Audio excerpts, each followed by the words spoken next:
यशाया की किताब 53वां बाब। हमारे पैगाम पर कौन ईमान लाया और खुदावंद का बाजू किस पर जाहिर हुआ। पर वो उसके आगे कौंपल की तरह और खुश्क जमीन से जड़ की मानंद फूट निकला है।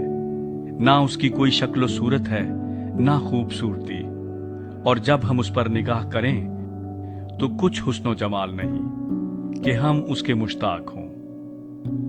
वो आदमियों में हकीर व मरदूद, मर्द गमनाक और रंज का आशना था।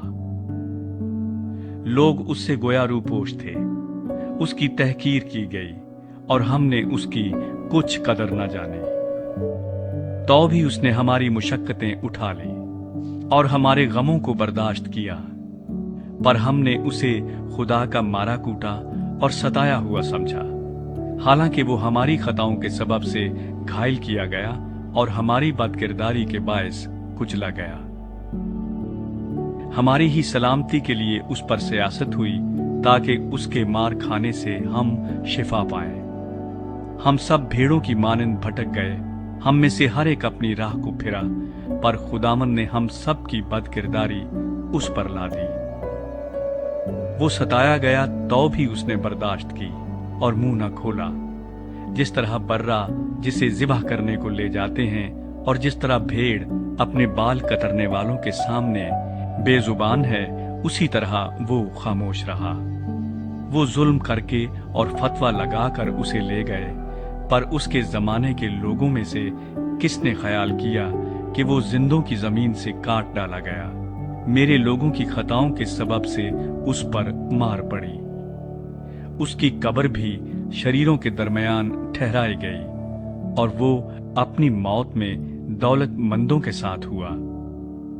हालांकि उसने किसी तरह का जुल्म न किया और उसके मुंह में हरगिज छल न था, लेकिन खुदावंद को पसंद आया कि उसे कुचले। उसने उसे गमगीन किया। जब उसकी जान गुनाह की कुर्बानी के लिए गुजरानी जाएगी तो वो अपनी नस्ल को देखेगा। उसकी उम्र दराज होगी और खुदावंद की मर्जी उसके हाथ के वसीले से पूरी होगी। अपनी जान ही का दुख उठाकर वो उसे देखेगा और शेर होगा। अपने ही इरफान से मेरा सादिक खादिम बहुतों को रास्तबाज ठहराएगा, क्योंकि वो उनकी बदकिरदारी खुद उठा लेगा। इसलिए मैं उसे बुजुर्गों के साथ हिस्सा दूंगा और वो लूट का माल जोर आवरों के साथ बांट लेगा, क्योंकि उसने अपनी जान मौत के लिए उंडेल दी और वो खताकारों के साथ शुमार किया गया। तो भी उसने बहुतों के गुनाह उठा लिए और खताकारों की शफाअत की। आमीन।